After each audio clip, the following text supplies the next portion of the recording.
want my friend, Senator John Carroll.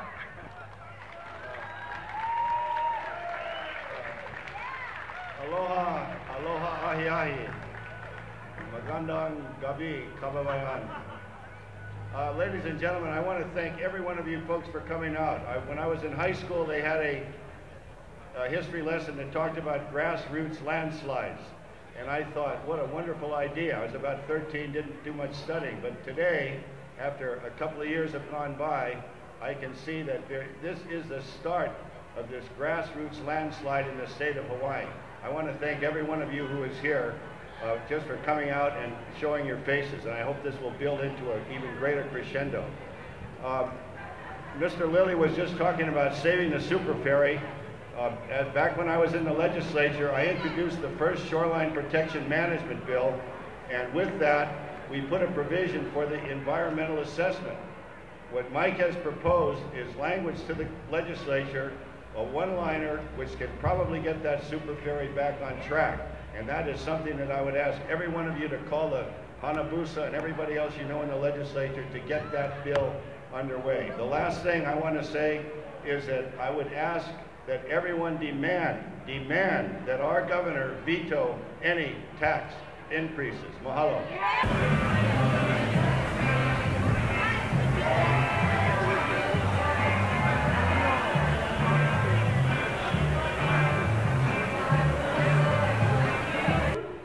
Because, as you know, our governor has publicly stated that she will veto any general tax increases that come to her desk.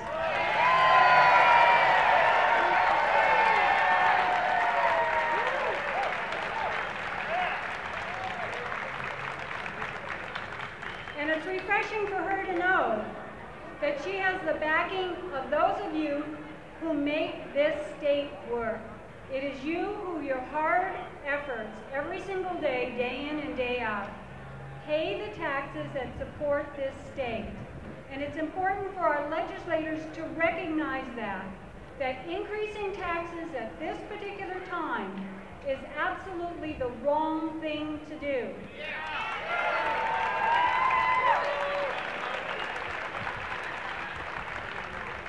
I think all of you know that Hawaii is one of the highest state taxes in the United States.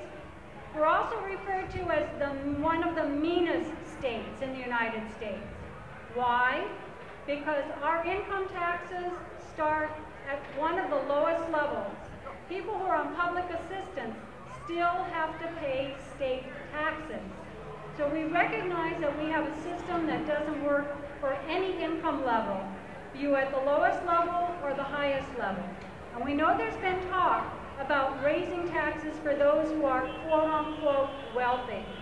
But we also recognize that it's the people who are at the higher levels who will hire jobs, who run companies, who frequently have their personal income as part of their business income because they are either Subchapter S or sole proprietors or partnerships. So it's unfair to consider those individuals wealthy or to increase their taxes because it only means that we're going to have less business activity, less employment, and less jobs in the state. We've had trillion-dollar bailouts for Citibank, General Motors, Goldman Sachs, and it's paralleled pretty closely to the campaign contributions they've made. The last analysis said that for every single dollar in campaign contributions they've made, they've received as much as $2,600 in bailouts. Now, a great portion of this is from another form of tax, a hidden tax, what we call inflation. It's from printing money, and that has to be stopped as well.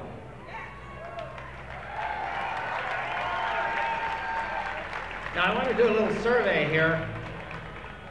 I want to find out, well, really, is all the money that the government's spending, is it really necessary?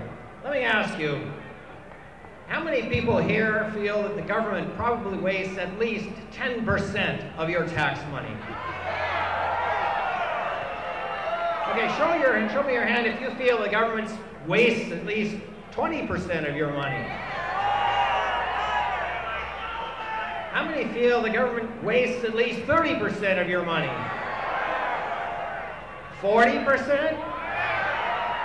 50%? 60%? 70%? 80%? 90%? 100%? Well, I think there's some room for cut there. It seems to me that if you calculated how much freelance robbers have taken from you against your will in your lifetime, you'd find that the government probably throws away more of your hard-earned money in a single year than freelance robbers have taken from you in a lifetime. It's time for the government to protect your money and stop taking your money. Thank you. You know, our government should have learned something from kindergarten. You know what that is? Don't touch, don't touch, don't touch, don't touch, don't touch, don't touch.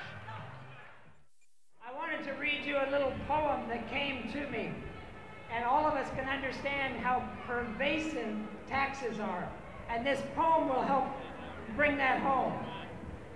Tax his land, tax his wage, tax his bed in which he lays, tax his tractor, tax his mule, teach him taxes is the rule. Tax his cow, tax his goat, tax his pants, tax his coat, tax his ties, tax his shirts, tax his work, tax his dirt. That's called real estate, homeowner's tax. Tax his tobacco, tax his drink, tax him if he tries to think. Tax his booze, tax his beers. If he cries, tax his tears.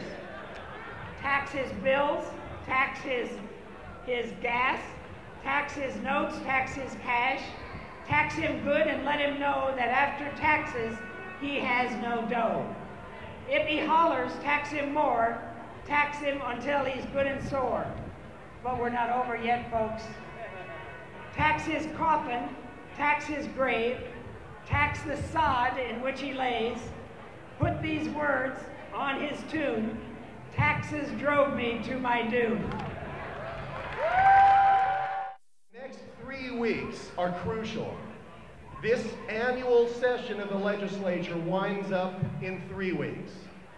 May 7th, if everything goes as planned, which is why he says we need to be here the next day on May 8th to hold him accountable.